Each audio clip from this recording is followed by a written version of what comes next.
Europhile Philip Hammond said the British government agrees with the French and Germans as he called for Britain to follow the European Union proposal to implement a retail tax on online platform businesses. The Chancellor said he was considering a retail tax on online businesses, dubbed the Amazon tax, in order to create a level playing field with high street shops. But Mr. Hammond said the high streets must implement change after a number of high street brands shut down in recent months following low sale numbers and growing costs. He told Sky News, "The nature of the offer on the high street is going to change over time. There is going to be less retail and more leisure restaurants, bars, community facilities. But we want to ensure that the high street remains resilient and that we also make sure that taxation is fair between businesses doing business the traditional way and those doing business online. That requires us to renegotiate international tax treaties because many of the big online businesses are international companies." The prominent Tory frontbencher then said Britain agrees with both the French and German government on the issue of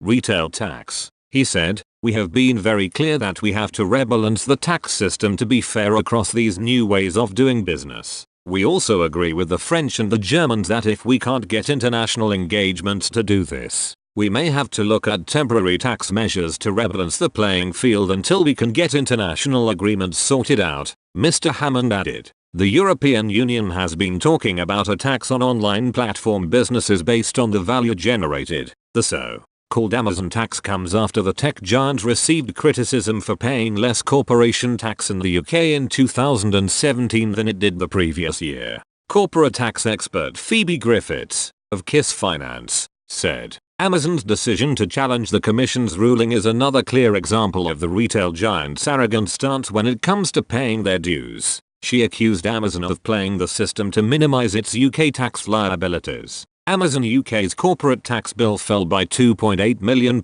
last year despite pre-tax profits nearly trebling. Its UK bill was £4.6 million, down from £7.4 million the year before, Amazon UK services accounts show, but the company paid only £1.7 million in tax after deferring £2.9 million.